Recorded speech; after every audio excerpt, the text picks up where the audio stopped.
Okay, now for the warm-up, we do it all our clients. The warm-up should only take 10 minutes. The warm-up's going to accomplish a couple things. The warm-up's going to elevate your heart rate. It's going to prime your nervous system because you're going to move quickly. It's also going to improve flexibility and mobility. You're going to do some movement prep. Movement prep being exercise you'll be doing during the workout, be done in the warm-up. Your body weight exercises. So the first thing you start with is 3 minutes. Because again, it should only take you 10 minutes to do the warm-up. 3 minutes on the bike, treadmill, elliptical, just to get your heart rate going. After 3 minutes, you're going to get directly into foam rolling. We're going to foam roll the whole body in 2 minutes. So now Casey's going to foam roll. We're going to start with the calves. So we start with the calves first. And again, each body part should only take 10 seconds. If there's an area that was previously injured, you might want to foam roll that area for a longer time, or 15 seconds. We're trying to get through the whole body in 2 minutes. So now Casey does one calf. Now she's going to foam roll her other calf. You know she's putting one leg over the other to apply more pressure. Now she does her calves, again, only 10 seconds. And that's the rumble roller right there, the spikes, so it's gonna, you're gonna get some pressure points though too. The regular foam rollers are a little easier to use. Now Casey does her hamstrings. Again, only doing 10 seconds, crossing one leg over the other to apply more pressure. She goes all the way up and down the leg, from the back of the knee to the glute. She switches legs. Doing it quickly too. She's trying to get everything done in 2 minutes. So she does that hamstring. Now she's going to sit on the foam roller like she's sitting on a chair. We're going to get the medial hip rotators and the hips in general. So she's going to put her right leg on top of her left knee. Sorry, right leg on top of the left knee, yep. Now, when she does that, she's going to have her right arm back and the left hand grabs the shin. By grabbing the shin and pulling her leg up, she's getting the medial hip rotators. She really wants to pull that chin up. She wants to get where the hip and lower back meet. You get the outside of the hip itself.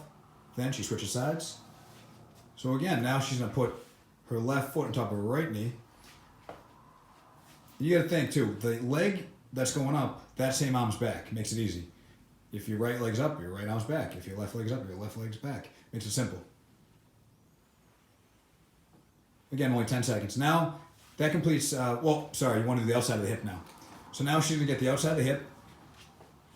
So that's the glute medius, which is outside of the hip. And she's going to track the IT band, and the IT band goes all the way from the knee to the hip. So first we're going to hit the glute medius. If you do a lot of running, the glute medius can be really sore, and that's an area you want to work on. You want to go all the way up and down the knee if you ever had any previous knee injuries. We'll switch sides. And again, it doesn't have to be more than 10 seconds on each side.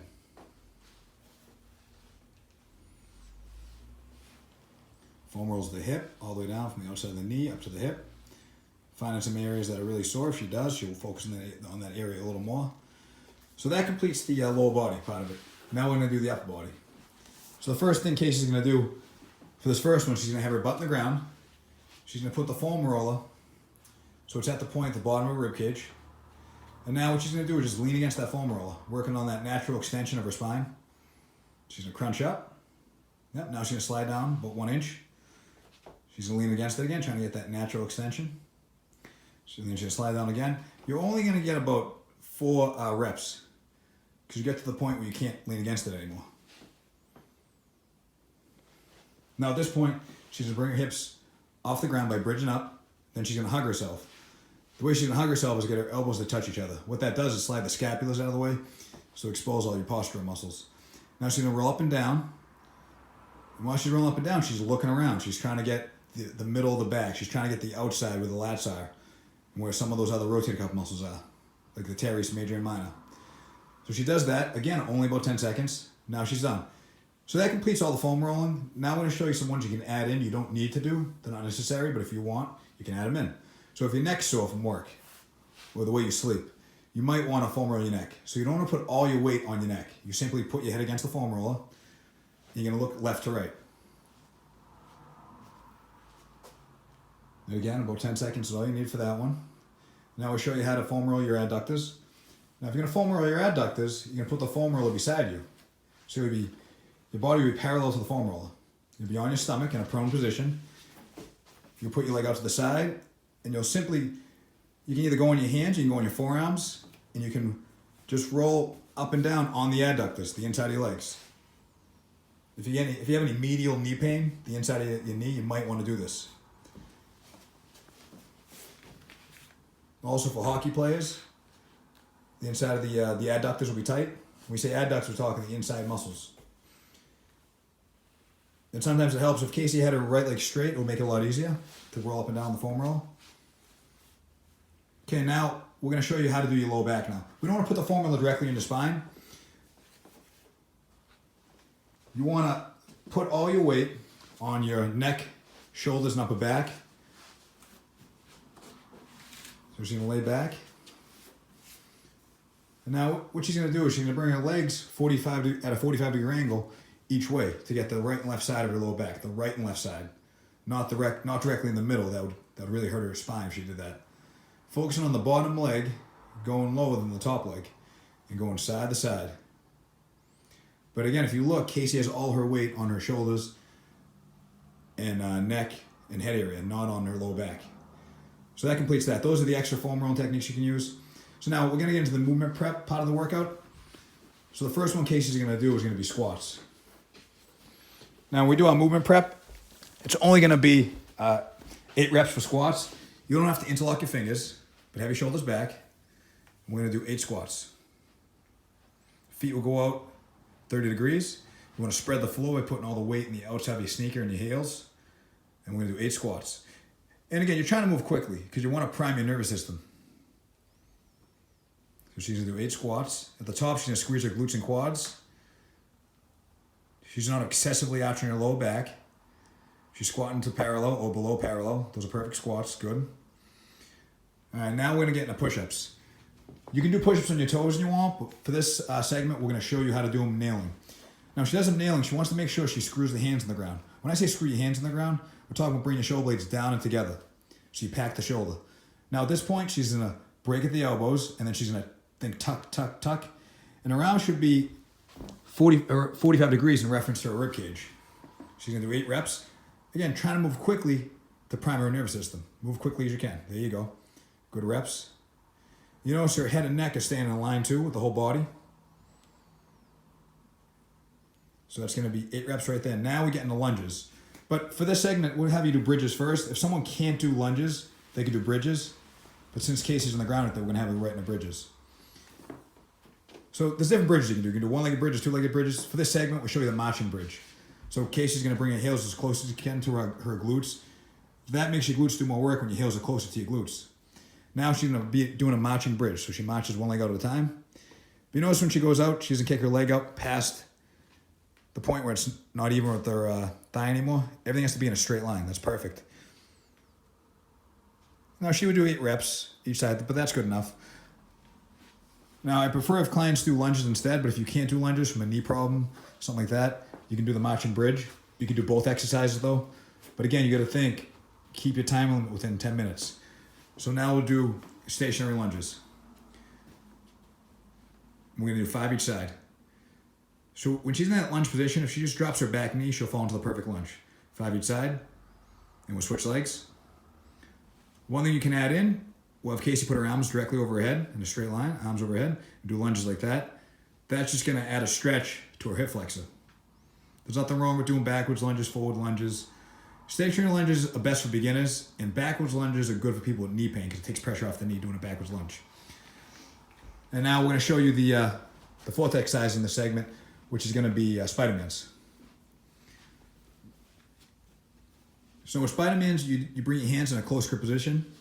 Now your goal is to get your foot directly outside of your hand. In case she's going to do 5 reps each side. For this demo, it's going to do 3 each side. Now when she brings her foot up, she drops her elbow down. Because the leg that's forward, her leg that's real close to her hand, will stretch in the groin.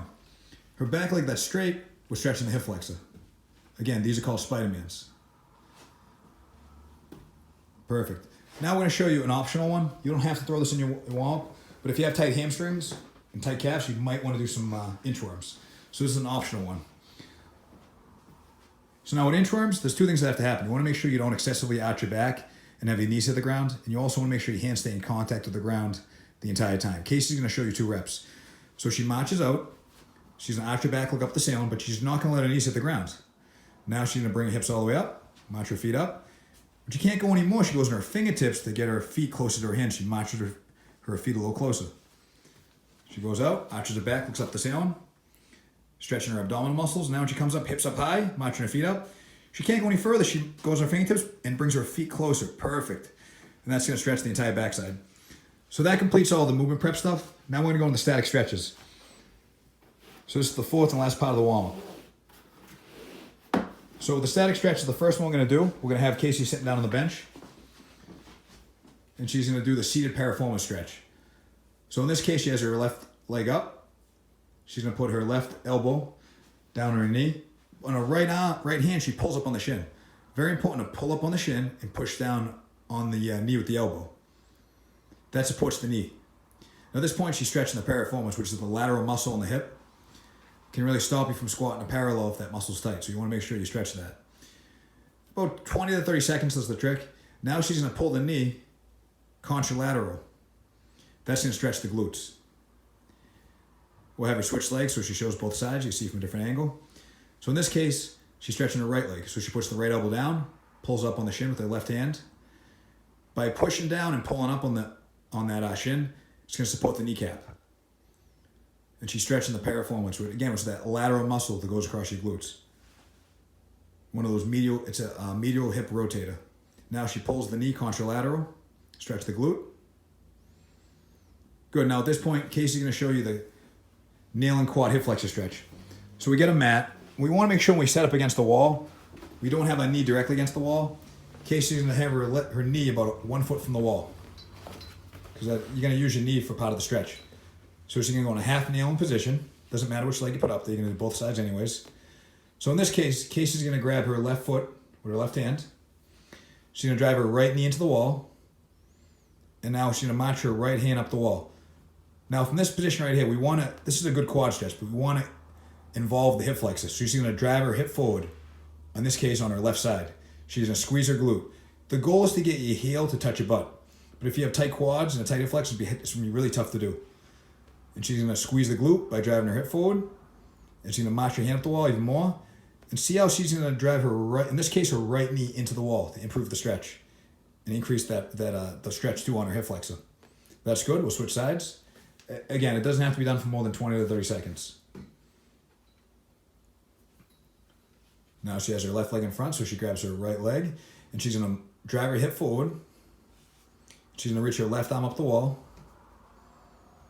Now she's going to squeeze the glute, drive the hip forward, and she's going to lean forward at her hip, lean forward into the wall, and she's getting a great stretch right on that quad and hip flexor.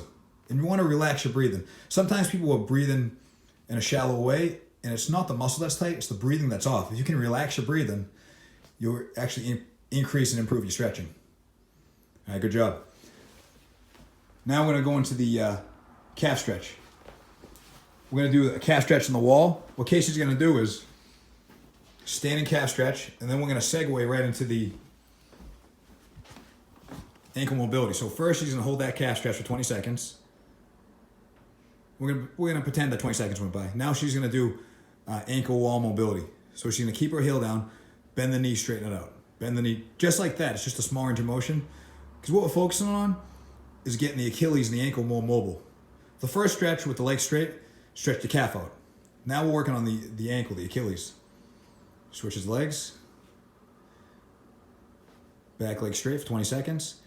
And then she'll get into the ankle mobility, which is going to be bend the knee, straighten it out.